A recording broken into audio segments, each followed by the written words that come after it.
In the ancient city of Athens, a young man named Xenon was known for his impulsive and hasty nature. Xenon was quick to react to situations, often speaking without thinking and getting himself into trouble. He believed that speaking his mind openly and boldly was a sign of strength. One day, Xenon heard about the renowned philosopher Socrates and his reputation for wisdom.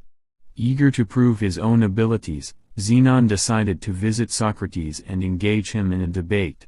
"I hear you are wise, Socrates," Xenon declared as he approached the philosopher. "But I believe that true strength lies in speaking one's mind without hesitation.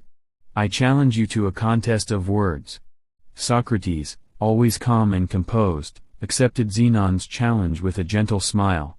They sat in a quiet garden, where the soft rustling of leaves created an atmosphere of serenity.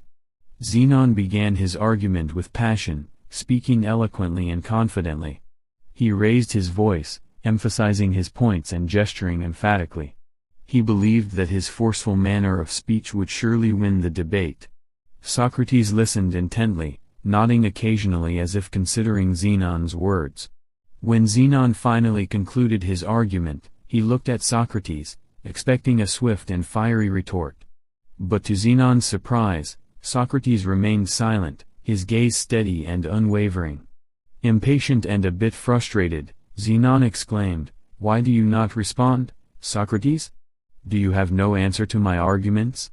Socrates raised his hand, signaling for Xenon to calm down.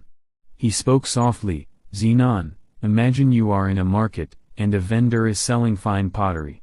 You notice that the vendor is using beautiful words to describe the pottery, praising its craftsmanship and elegance. Yet, when you pick up the pottery, you find it to be fragile and poorly made. What value do those eloquent words hold then?" Xenon frowned, puzzled by the analogy. Socrates continued, "Just as a beautiful description cannot make up for the flaws in the pottery, speaking boldly and hastily cannot always convey true strength. It is in moments of silence and reflection that we can evaluate our thoughts, consider the consequences of our words, and respond with genuine wisdom." Xenon's expression shifted from frustration to contemplation. Socrates' words struck a chord within him. "Socrates," Xenon began, his tone more subdued, "you mean to say that remaining silent allows us to weigh our words carefully and respond with greater understanding?" Socrates nodded. "Indeed, Xenon. Silence grants us the space to consider the impact of our words, to choose when to speak and when to withhold, and to cultivate a strength that is rooted in thoughtfulness rather than impulse." Xenon left the garden that day with a newfound appreciation for the power of remaining silent.